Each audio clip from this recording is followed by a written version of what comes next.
Welcome from once again to another video. हा जो video या व्हिडिओमध्ये आपण अतिशय महत्त्वाची माहिती बघणार आहोत। म्हणजे ऍक्च्युअली अपडेट्स जे आहेत खूप साऱ्या आहे या व्हिडिओमध्ये, ज्या आपल्या तुमच्यापर्यंत पोहोचणं खूप आवश्यक आहे।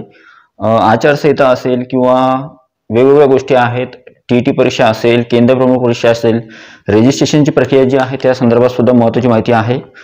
रिक्त अपात्र गैरहजर राऊंड जो आहे टेट एक्झाम 2022 चा, त्या संदर्भात टेट 2026, नंतर संच मान्यता आकडेवारी जी आहे ती, आणि नंतर भरती प्रक्रिया जी आहे त्या संदर्भात सुद्धा म्हणजे अपडेट आहेत। टोटल 8 अपडेट्स आहे। तर मी काय करतो, याचे या व्हिडिओचे पार्ट 1 पार्ट 2 करतो, जेणेकरून तुम्हाला सोपं होईल समजण्याला। ठीक आहे, व्हिडिओ नाही तर व्हिडिओ खूप मोठा होऊन जाईल। त्याच्यामुळं एक व्हिडिओ जो आहे हा तुम्ही बघा, आणि यानंतर दुसरा व्हिडिओ जो आहे ज्यावेळेस येईल तर त्यावेळेस दुसरा व्हिडिओ बघा। ठीक आहे, तर आय होप हा जो व्हिडिओ आहे तुम्हाला आवडेल। व्हिडिओ आवडला तर व्हिडिओला लाईक करा। तुम्ही चॅनलवर नवीन असाल तर शिक्षक भरती संदर्भात पवित्र पोर्टल टीटी परीक्षा किंवा टेट परीक्षा या संदर्भात महत्त्वपूर्ण आणि ऑथेंटिक माहितीसाठी चॅनलला सबस्क्राईब करा।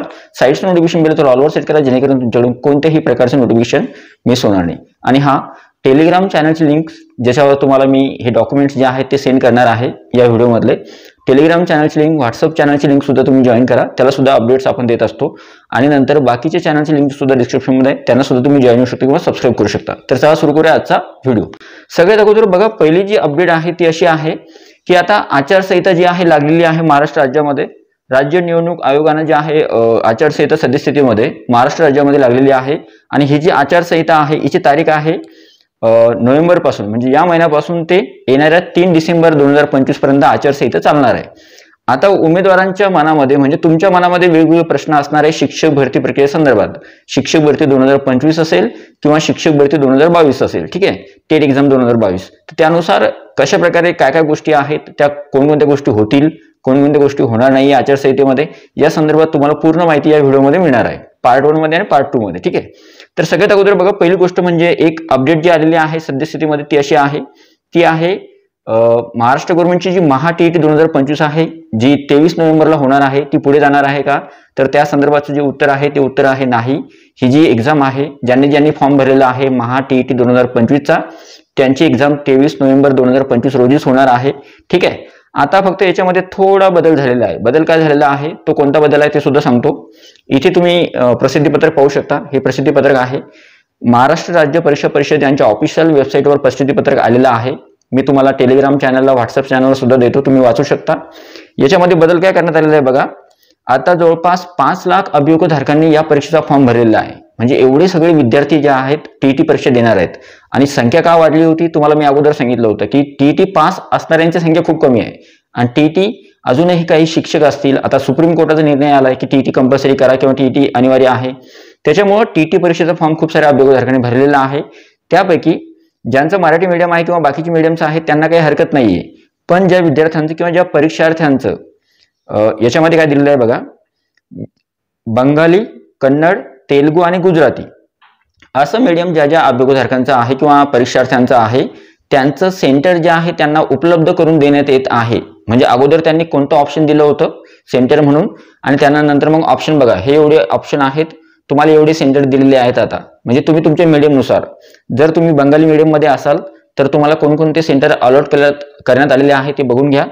कन्नड मीडियमचे सुद्धा आहेत, तेलुगू मीडियमचे सुद्धा आहेत, आणि गुजराती मीडियमचे सुद्धा त्याच्यामध्ये आहेत। ठीक आहे, मी तुम्हाला हे जे डॉक्युमेंट्स आहे हे व्हॉट्सअप चॅनल आणि टेलिग्राम चॅनलला दोन्हीला देतो। ठीक आहे, तुम्ही बघून घ्या व्यवस्थित। ठीक आहे, अपडेट कळाल्या? ठीक आहे, तिसरी जी अपडेट आहे ती आहे केंद्र प्रमुख परीक्षा। आता बघा, आचारसंहिता लागल्यानंतर काही गोष्टी आचारसंहितेच्या मदत करता येत नाही। उदाहरणार्थ फॉर एक्झाम्पल, नवीन कोणतीही जाहिरात काढता येत नाही, नंतर नियुक्ती सुद्धा देता येत नाही नंतर नवीन भरती प्रक्रिया करता येत नाही किंवा ॲडव्हर्टाईज करता येत नाही, आणि नवीन भरती सुद्धा करता येत नाही। ठीक आहे, आता याच्यामध्ये अजून एक गोष्ट आहे की आचारसंहितेमध्ये कोणत्या गोष्टी होऊ शकतात। जर एखादी भरती प्रक्रिया ऑलरेडी चालू आहे तर ती भरती प्रक्रिया जर कंटिन्यू करायची असेल तर ती करता येते, पण त्यासाठी परवानगी घ्यावी लागते, आणि जर परवानगी घेतली तर त्यावेळेस मात्र ती भरती प्रक्रिया जी आहे ती कंटिन्यू केली जाते। ठीक आहे, आता तुमचा प्रश्न असेल की आपली जी शिक्षक भरती आहे 2025 ती कंटिन्यू होणार का आचारसंहितेच्या दरम्यान किंवा नाही, तर त्या संदर्भात सुद्धा उत्तर देणार आहे मी तुम्हाला। तुमच्या मनामध्ये कोणतीही शंका उरणार नाही। ठीक आहे, आता सगळ्यात अगोदर पहिली गोष्ट केंद्र प्रमुख सांगून देतो। ही जी केंद्र प्रमुख परीक्षा आहे ही 1/12/2025 पासून ते 5/12/2025 पर्यंत तिचं काहीतरी फॉर्मची डेट होती काहीतरी, आणि नंतर ही जी परीक्षा आहे या तारखेच्या दरम्यान घेण्याची काहीतरी नियोजित होतं 1/12 ते 5/12 पर्यंत। पण ऍक्च्युअली आता हिला एक्सटेंड करण्यात आलेलं आहे वाढवण्यात आलेलं आहे.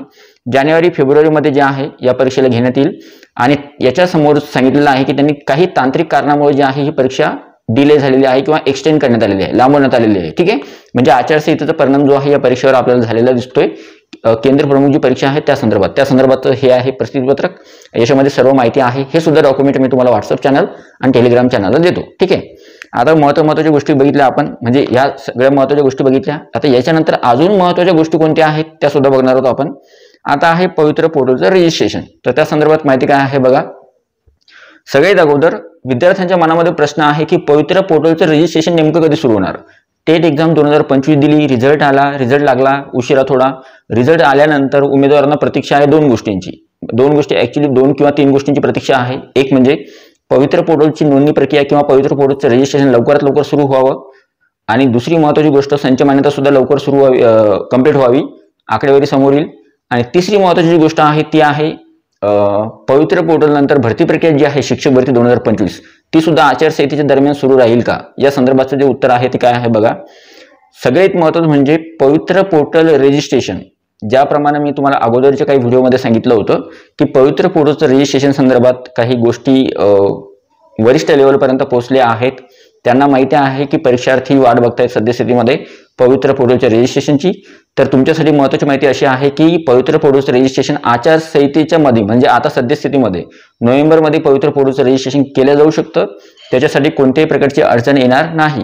जर समजा शासनानं ठरवलं तर शासन जे आहे या महिन्यामध्ये म्हणजे नोव्हेंबर महिन्यामध्ये पवित्र पोर्टलची नोंदणी किंवा पवित्र पोर्टलचं रजिस्ट्रेशनची प्रक्रिया जी आहे ती उमेदवारांकडून घेण्यात येऊ शकते आणि नोव्हेंबरमध्येच पवित्र पोर्टल सुरू होईल आणि पवित्र पोर्टलचं रजिस्ट्रेशन सुद्धा याच महिन्यामध्ये होईल. ही आनंदाची बातमी आहे किंवा ही महत्त्वाची बातमी आहे सर्व अभियोगधारक त्यांच्यासाठी की आचारसंहितेच्या दरम्यान ज्या आहे या गोष्टी होतील. ठीक आहे, आता पुढचा प्रश्न जो आहे तो कोणकोणते आहेत बघा. पुढचे प्रश्न कोणकोणते आहेत. एक म्हणजे टेट एक्झाम 2022 संदर्भात, पुढची जी होणारी टेट परीक्षा आहे टेट एक्झाम 2026 त्या संदर्भात. नंतर संच मान्यता जी आहे म्हणजे पुढची टेट परीक्षा कधी होणार आहेत ते. नंतर संच मान्यतेचं जे आहे संच मान्यता सद्यस्थितीमध्ये काय स्थिती आहे सद्यस्थिती ते एक्सप्लेन करून सांगणार आहे मी व्यवस्थित. आणि सगळ्यात महत्त्वाचं म्हणजे भरती प्रक्रिया जी आहे 2025 की जी आता जी शिक्षक भरती आहे 2025 ती सुद्धा जी आहे याच दरम्यान राबवल्या जाणार आहे का आचारसंहितेच्या दरम्यान, त्या संदर्भात उत्तर जे आहे आपण पार्ट 2 मध्ये बघणार आहोत. ठीक आहे, हा पार्ट 1 होता. तुम्ही या व्हिडिओमध्ये या सगळ्या गोष्टी बघितल्या. मी सगळ्या गोष्टी तुम्हाला व्यवस्थित क्लिअर करून सांगितल्या. या व्हिडिओचं टायटल थोडं वेगळं असेल, मी जे दिलेला असेल थंबनेल जो आहे तो हा पार्ट 1 आहे शक्यतो, पण पार्ट 1 दोन्ही तुम्हाला मिस करायची नाहीये. पार्ट 1 सुद्धा बघा आणि पार्ट 2 मध्ये सुद्धा महत्त्वाची माहिती आहे ती सुद्धा तुम्हाला पार्ट 2 मध्ये मिळून जाईल. ठीक आहे, तर हा व्हिडिओ बघितल्यामुळे तुम्हाला जर हा व्हिडिओ आवडला असेल, माहिती आवडली असेल तर हा व्हिडिओ जास्तीत जास्त शेअर करा. कारण की प्रत्येक अभियोगधारकापर्यंत महत्त्वपूर्ण आणि जी माहिती जी आहे ती परिपूर्ण माहिती तुमच्यापर्यंत पोहोचणं खूप आवश्यक आहे. कारण की तुमच्यापर्यंत काही काय म्हणतात त्याला, तुमच्यापर्यंत काही अशा गोष्टी अफवा पसरतात, त्या अफवांना तुम्ही बळी पडता आणि तुम्ही कोणत्याही अफवावर विश्वास ठेवू नये. ज्या शासकीय गोष्टी आहेत, कोणत्या गोष्टी होणार कोणत्या गोष्टी होणार नाही या संदर्भातच तुमच्यापर्यंत माहिती पोहोचणं खूप आवश्यक होतं आणि ती तुमच्यापर्यंत या व्हिडिओद्वारे पोहोचवली. आय होप तुम्हाला ही माहिती आवडली असेल किंवा व्हिडिओ आवडला असेल. व्हिडिओ आवडला तर व्हिडिओला लाईक करा. हा जो व्हिडिओ हा जास्तीत जास्त अभियोगधारकांपर्यंत पोहोचवा जेणेकरून त्यांना सुद्धा ही माहिती मिळेल. ठीक आहे, तर पुढच्या व्हिडिओमध्ये या भेटूया. तोपर्यंत व्हिडिओ बघितल्याबद्दल थँक्यू सो मच. तुमचे काही डाऊट डिफिकल्टी असतील तर कमेंट बॉक्समध्ये नोंदवा आणि बाकीचे Telegram channel WhatsApp channel join करा कारण की मी तिथे तुम्हाला डॉक्युमेंट सेंड करणार आहे. ठीक आहे, thank you so much. Take care. Bye bye.